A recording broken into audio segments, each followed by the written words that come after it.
Non attending भी बहुत सारे स्टूडेंट्स होते हैं, उन पर भी गाज गिरती है। पर खास करके जो पैसा लेकर डिग्रियां बांटी जा रही है, ऐसे मामलों में जब किसी यूनिवर्सिटी का नाम आता है और किसी ना किसी कंप्लेंट से ही इनका नाम आता है, जैसा मैं हमेशा आपको बोलता हूं, यूनिवर्सिटीज को इतना बड़ा हुआ मत बनाओ, यूनिवर्सिटी को इतनी ज्यादा तवज्जो मत दो, ज्यादा इनको भाव देने की जरूरत नहीं है। अगर कोई भी एक स्टूडेंट भी यूनिवर्सिटी के पीछे पड़ जाए तो वो यूनिवर्सिटी को बंद करा सकता है। दोस्तों, एक ऐसा सवाल जो अक्सर स्टूडेंट्स के दिल में आता है, स्टूडेंट्स के दिल में भी आता है, साथ में ही जो कंसल्टेंट्स या इंस्टीट्यूशंस होते हैं जो किसी भी यूनिवर्सिटी में एडमिशंस करवाते हैं, उनके दिल में भी सवाल यह आता है कि अगर जिस यूनिवर्सिटी में हमने एडमिशन किसी भी स्टूडेंट का करवाया या फिर कोई भी स्टूडेंट जिसने किसी भी यूनिवर्सिटी से कोई भी कोर्स कंप्लीट किया, खास करके प्रॉब्लम उन स्टूडेंट्स के साथ होती है जो किसी भी तरह के जुगाड़ से, सेटिंग से डिग्री डॉक्यूमेंट्स ले लेते हैं, नॉन अटेंडिंग मोड से ले लेते हैं या कोई भी सेटिंग करके डॉक्यूमेंट्स लेते हैं और बाद में वो यूनिवर्सिटी किसी स्कैम में आती है, फर्जीवाड़े में आती है और यूनिवर्सिटी को बंद होने की न्यूज आप तक पहुंचती है। या फिर यूनिवर्सिटी में रेड हो गई, अब पुलिस इन्वेस्टिगेशन कर रही है, बहुत लोगों को इसके अंदर इन्वॉल्व किया जाता है, काफी कुछ अटैच भी किया जाता है। कई सारे सवाल कि अब स्टूडेंट्स का क्या होगा, कई सारे सवाल कि अब जो कंसल्टेंट ने एडमिशंस करवाए थे तो क्या उन पर भी एक्शन होगा, आपकी डिग्री कितनी तो वैलिड रहेगी, कितनी डिग्री वैलिड नहीं रहेगी और क्या वो डिग्री कभी फ्यूचर में आप इस्तेमाल कर पाओगे। आज इन सभी बातों का मैं जवाब दूंगा अपने इस वीडियो के माध्यम से कि अगर कोई यूनिवर्सिटी बंद हो जाए तो उसके बाद बाकी के स्टूडेंट्स का क्या होता है और क्या होता है वो पूरा प्रोसेस। ज्यादा कुछ जानने के लिए दोस्तों बने रहिए हमारे इस वीडियो के साथ। नमस्कार दोस्तों, फिर एक बार स्वागत करता हूं आप सभी का अपने इस यूट्यूब चैनल पर जिसका नाम है यूनिवर्सिटी इंडिया। मेरा नाम है वीरेंद्र वर्मा।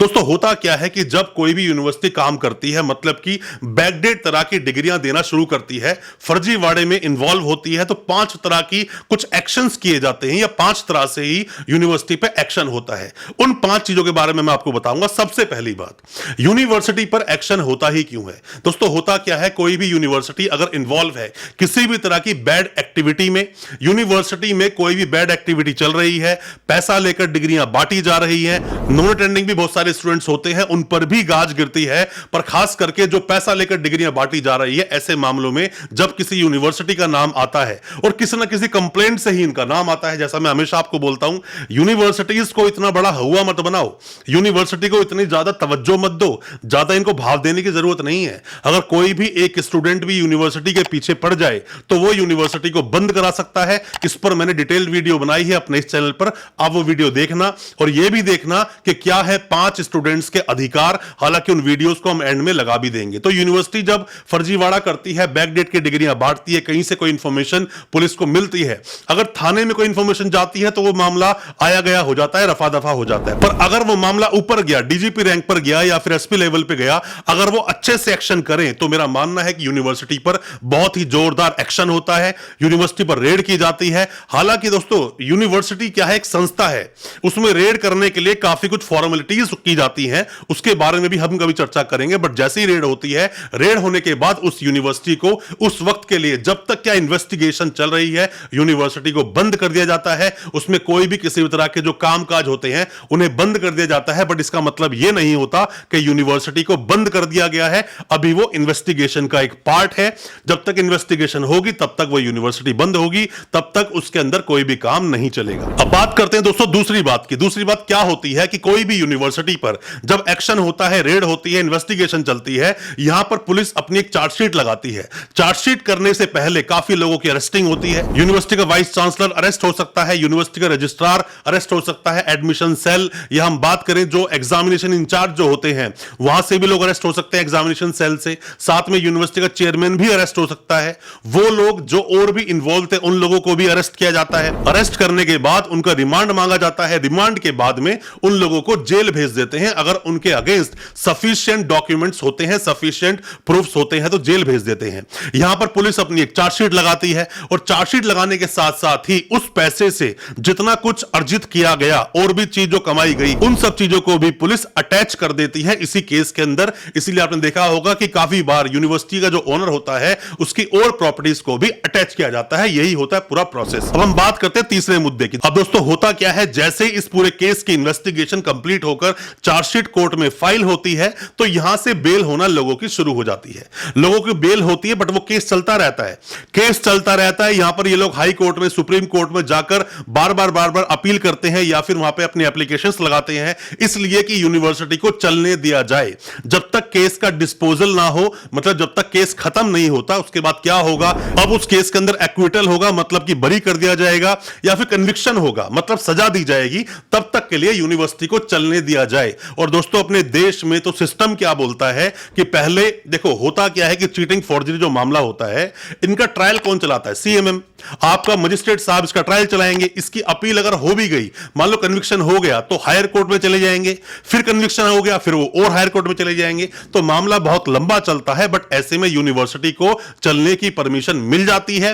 पर हां, यहां पर एक गड़बड़ होती है कि जो यूनिवर्सिटी है अपना वही डाटा देती है जिन स्टूडेंट्स को यूनिवर्सिटी ने अच्छे से पहले वेरीफाई किया था। उनकी मजबूरी हो जाती है, अगर वो वेरिफिकेशन उन लोगों ने दी है तो उसको वेरीफाई करना पड़ता है, नहीं करेगा तो वही उसके अगेंस्ट में जाके हाई कोर्ट में जाके एक रिट डाल देगा। तो यहां भी प्रॉब्लम होती है। इसीलिए बोलता हूं डॉक्यूमेंट्स को वेरीफाई करवा के रखें, आरटीआई जरूर लगाएं। जितने तरह की वेरिफिकेशन आप ले सकते हैं, बस वो वेरिफिकेशन दमदार होनी चाहिए। आप वेरिफिकेशन करवा के रखें, आरटीआई लगाएं, किसी के थ्रू भी आरटीआई लगाएं, या आरटीआई लगाने में हमारी हेल्प ले लें, उसमें हम आपकी मदद जरूर कर सकते हैं। अब दोस्तों बात करते हैं हम चौथे मुद्दे की। दोस्तों होता क्या है, जैसे किसी यूनिवर्सिटी पर रेड हुई, रेड होने के बाद चार्जशीट फाइल हुई, चार्जशीट के बाद अब उसकी इन्वेस्टिगेशन जो चल रही थी कंप्लीट हो गई, कोर्ट में केस गया, कोर्ट एक लिस्ट मांगता है। लिस्ट उन्हीं स्टूडेंट्स की जाती है जिन स्टूडेंट्स को यूनिवर्सिटी ने पहले कभी वेरीफाई किया था। यही बार बार कहने का हमारा सबब होता है कि डॉक्यूमेंट्स को अच्छे से वेरीफाई करवाएं, तभी वो लिस्ट आगे जाती है। और मैक्सिमम लगभग 70 to 80 या 90% भी मैं बोल सकता हूं इसके अंदर। और ऐसे में इतने बड़े जो एक नंबर है स्टूडेंट्स का, इनको फर्जी कर दिया जाता है यूनिवर्सिटी के द्वारा, क्योंकि अगर यूनिवर्सिटी उनकी भी वेरिफिकेशन देगी तो फंस जाएगी। क्योंकि यूनिवर्सिटी है छोटी सी, उसने 1 लाख स्टूडेंट्स को डिग्रियां बांट दी, तो 1 लाख को जस्टिफाई कैसे करेगी? यही प्रॉब्लम होती है आपके साथ में। यहीं पर फंसता है कंसल्टेंट, यहीं फंसता है स्टूडेंट, और स्टूडेंट को जेल जाना पड़ता है, कंसल्टेंट को भी जेल जाना पड़ता है। यूनिवर्सिटीज बदमाशी करती हैं, कभी आपकी कंसल्टेंसी नहीं देती, जितने भी कंसल्टेंट्स होते हैं, इंस्टीट्यूट्स होते हैं, कभी आपकी कंसल्टेंसी नहीं मिलती, कभी एडमिशन लेने के बाद मुकर जाते हैं, कभी डॉक्यूमेंट को वेरीफाई नहीं करते हैं, कभी आप यूनिवर्सिटी जाओ, डबल ट्रिपल डिग्री के नाम की फीस मांगी जाती है। बहुत बार यूनिवर्सिटीज आपको आंखें दिखाती हैं, शुरू में एडमिशन ले लेती हैं। इन सभी मुद्दों का, इन सभी प्रॉब्लम का एक सॉल्यूशन है कि जो एसोसिएशन है इंडियन इंस्टीट्यूट्स की, उसे आप ज्वाइन करें, जाएं, उसका मेंबर बने। फिर आपकी जो लड़ाई होती है वो एसोसिएशन लड़ती है और आपको किसी प्रॉब्लम में फंसने नहीं देती है। साथ में ही आपको बेस्ट यूनिवर्सिटीज भी रेफर करती है कि इन यूनिवर्सिटीज में आप काम करो, सिस्टम से काम करो, बैकडेट मत कीजिए।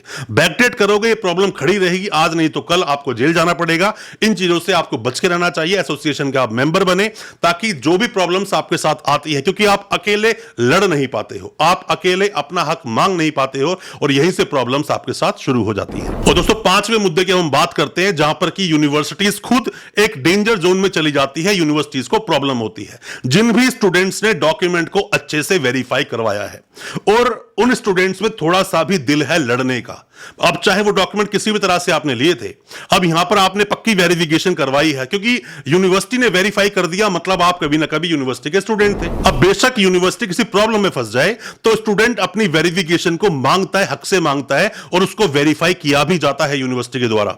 और साथ में ही कोर्ट में जब एप्लीकेशन लगाते हो, यहां से आप केस जीतते हो। मान लीजिए आप किसी गवर्नमेंट जॉब में हो, आपने जो डॉक्यूमेंट्स लगाए थे किसी भी तरह से, नॉन अटेंडिंग करके या कैसे भी डॉक्यूमेंट्स आपने लिए थे, वेरीफाई यूनिवर्सिटी ने कर दिया, डिपार्टमेंट की जो वेरिफिकेशन गई थी उसको भी उन्होंने ओके कर दिया, अब बाद में यूनिवर्सिटी बंद हो गई। तो ऐसे में इन वेरिफिकेशंस के हवाले से ही आप कोर्ट में जाते हो स्टे मांगने के लिए कि मुझ पर कोई एक्शन ना हो और मुझे जॉब से ना निकाला जाए। तो इन सब बातों का आप ध्यान रखोगे, यूनिवर्सिटी बंद होने के बाद भी आपको प्रॉब्लम होगी नहीं। जितने भी इंस्टीट्यूट्स हैं, कंसल्टेंट्स हैं, मैंने आपको बता दिया एसोसिएशन के बारे में, और मेंबर बनने के बाद जो भी प्रॉब्लम्स होती है एसोसिएशन खुद उसको सॉल्व करेगी। और जितने भी स्टूडेंट्स हैं डॉक्यूमेंट्स को अच्छे से वेरीफाई करवा के रखें, वरना आपके साथ फ्यूचर में कोई ना कोई प्रॉब्लम हो सकती है। दोस्तों उम्मीद करता हूं जो आज मैंने सब आपको बताया आपको समझ आया होगा। यूनिवर्सिटी बंद होने के बाद भी आपके डॉक्यूमेंट्स कब जेन्युइन हो जाते हैं। दोस्तों अच्छा लगा आज का वीडियो, हमारी वीडियो को ज्यादा से ज्यादा अपने दोस्तों, परिजन, परिवार तक शेयर करें, ताकि वो भी अपने आप को जानकार बना सके। चैनल को सब्सक्राइब करना बिल्कुल ना भूलें, साथ में लगा बेल आइकन जरूर दबा दें, ताकि इसी तरह की एजुकेशनल वीडियोस हम आपके लिए लेकर आ सके सबसे पहले। बहुत बहुत शुक्रिया दोस्तों, धन्यवाद हमारे इस वीडियो के साथ बने रहने के लिए।